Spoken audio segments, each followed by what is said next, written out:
Salut tout le monde! De retour sur ma chaîne YouTube. Aujourd'hui, je vais faire une vidéo un peu différente. Je vais raconter un story time vraiment émotionnel.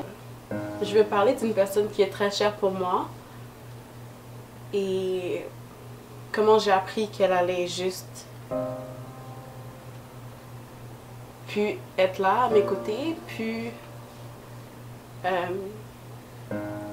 que j'allais plus pouvoir la voir. Et aujourd'hui, on est dimanche, le 17 juin 2018. Aujourd'hui, c'est la fête des pères. Je souhaite joyeuse fête des pères à toutes les pères, à tous vos pères, à toutes les pères qui existent dans ce monde. Je voulais juste faire un story time sur la fois où j'ai su que j'allais perdre mon père. Aujourd'hui, c'est la fête des pères et j'ai plus de père. Mais je sais que là où il est, il m'entend très bien.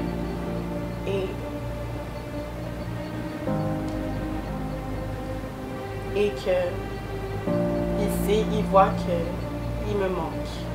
You good now, girl? You good. Anywho, avant de commencer cette vidéo, n'oubliez surtout pas de vous abonner à ma chaîne. Le bouton est juste ici. Et subscribe, donnez-moi des likes, partagez la vidéo, commentez la vidéo. Et sur ce, on va passer directement à la vidéo. C'était en fait il y a quelques années, quand j'allais au secondaire, j'ai rencontré une fille qui s'appelait, bon, on va l'appeler Mélanie. Ok, donc j'ai rencontré une fille qui s'appelait Mélanie, puis elle était dans mes classes, mes cours au secondaire. Puis on est juste devenus amis, on était dans les mêmes classes, puis on a commencé à traîner ensemble aussi après les cours. En fait, j'allais souvent chez elle après les cours, donc... Ok, désolée pour le bruit. Bon, j'ai fermé la fenêtre là, peut-être que vous allez entendre moins de bruit. Mais ouais, c'est ça. Donc je traînais avec cette fille qui s'appelait... on l'avait appelée comment au début? Mélina? On l'a appelée comme... Ok, on va dire Mélina, je sais pas, Mélissa. Anyway, je vais changer son nom, c'est juste Mélissa parce que j'ai oublié comment je l'avais appelée au début. Donc je traînais souvent avec Mélissa, puis on commençait à se voir aussi après l'école et tout, j'allais souvent chez elle. Puis j'étais vraiment comme devenue proche d'elle. Ses parents, ils étaient vraiment nice, ils étaient vraiment cool. C'est des Québécois. Ouais, ils étaient vraiment nice, puis tu sais, des fois je parlais avec eux, on était juste vraiment à l'aise. Ils avaient même l'air d'avoir mon âge là. Donc là, ils m'ont demandé de rester pour souper. Puis j'étais comme non, je mangeais chez moi. Son père il commence à insister, sa mère aussi, ils étaient comme oh reste là, reste donc au souper là, reste donc au souper. J'étais comme oh, ok là, puis tout, parce que je voyais vraiment qu'ils insistaient. So là, je suis restée pour souper avec eux.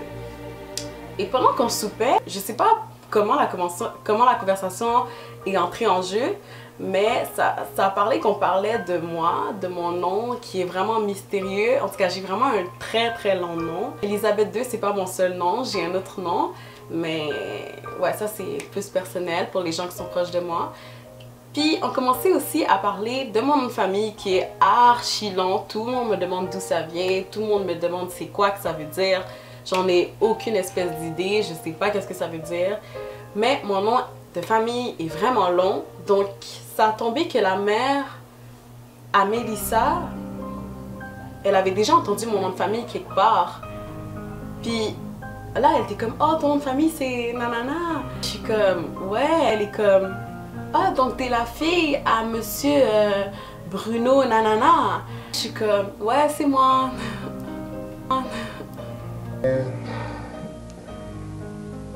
Yeah, you know. J'étais comme ouais c'est moi.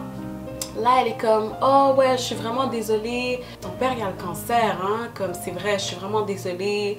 J'espère que tu vas t'en remettre. And I was like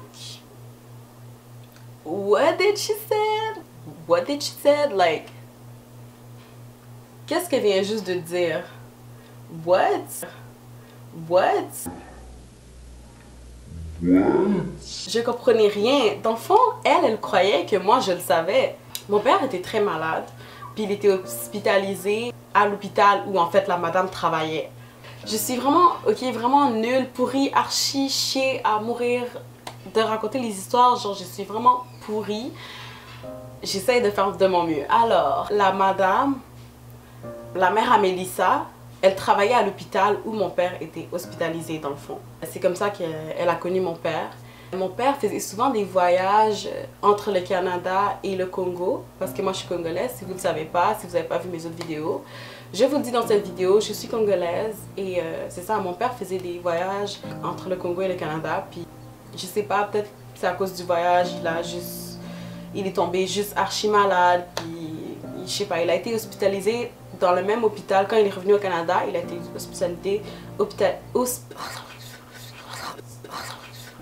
hospitalisé dans le même hôpital où la mère à Mélissa travaillait. Puis elle pensait que notre père nous avait déjà dit qu'il allait mourir. Non, notre père ne l'avait jamais dit. En fait,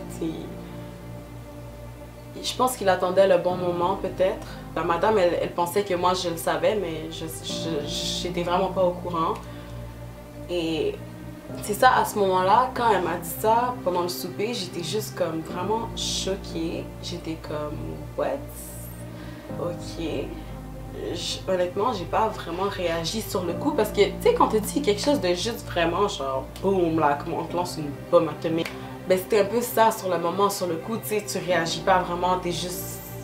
T'as l'air comme paralysée. Son mari il commençait à lui dire: t'es-tu sérieuse là? J'allais dire Monique. Je suis vraiment pourrie à retenir les noms. Anyways. T'es-tu sérieuse là, Mélissa? Comment elle avait appelé? Oh my god. T'es-tu sérieuse là? De lui dire ça comme ça? T'es-tu sérieuse? Comme pauvre petite là, pauvre petite. J'étais juste comme. Tu sais, genre quand on vient juste de vraiment te couper l'appétit. And I was like.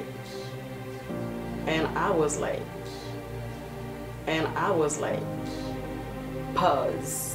J'étais pas vraiment fâchée contre la madame, là, j'avais pas de raison de fâcher contre elle, tu sais, elle savait pas, mais j'étais juste restée dans cet état bizarre. Quand elle m'a dit, en fait, la nouvelle, puis je suis partie chez moi.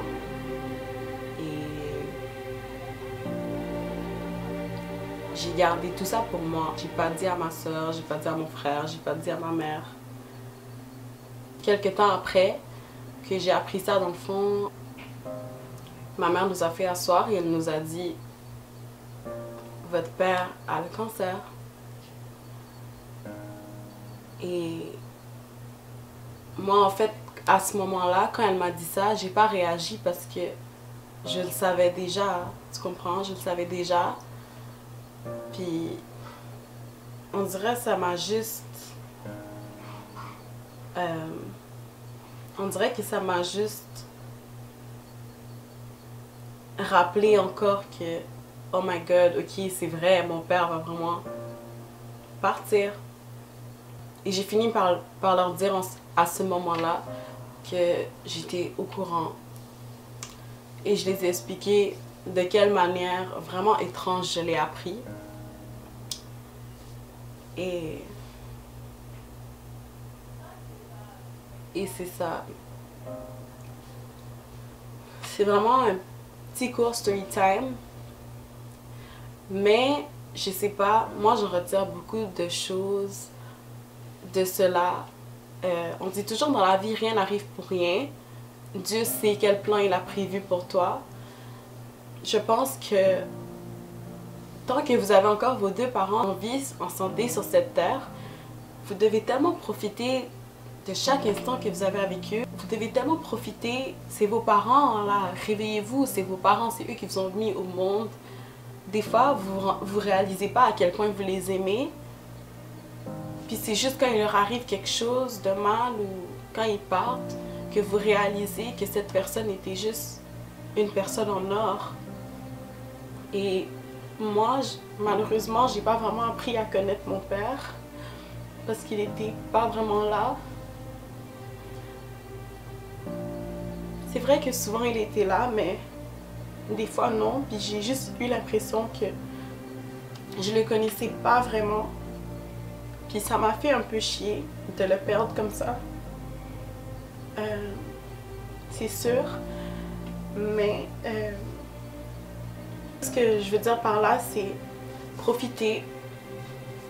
Dites je t'aime à vos parents quand vous le pouvez. C'est vraiment important. Passez du temps avec eux, faites-leur plaisir, rendez-leur fiers de vous, ramenez des bonnes notes chez vous. Vos parents vont être super contents. Faites honneur à vos parents. Et les parents, c'est comme des dieux sur cette terre, c'est tout ce qu'on a. Sans eux, je pense qu'on n'est rien. Puis je pense qu'on a toujours besoin de l'amour de nos parents. Malheureusement, j'ai pas vraiment eu la chance de bien connaître le mien. Mais j'ai encore ma mère et chaque jour, je remercie Dieu pour ça. Mais bon, ça c'est un peu la morale de l'histoire. C'est ça, bonne fête des pères à tout le monde. J'espère vraiment que vous avez aimé ma vidéo. Désolée, c'était vraiment une vidéo comme émotionnelle, je sais pas. Je tenais vraiment à faire cette vidéo parce que je sais que si mon père serait là aujourd'hui, il serait vraiment fier de moi. Merci beaucoup pour les 700 abonnés. On y est arrivé, 700 abonnés, c'est vraiment beaucoup pour moi. Peut-être pas pour vous, mais pour moi c'est vraiment beaucoup, c'est énorme. Merci beaucoup. Je sais qu'on peut faire le 1000, je le sais. Subscribe, partagez ma vidéo, partagez mes vidéos avec vos amis, n'importe qui que vous connaissez. Donnez-moi des likes, commentez. Puis sur ce, c'est ça, on se revoit à la prochaine avec une prochaine vidéo. Et sur ce, bye guys, bisous.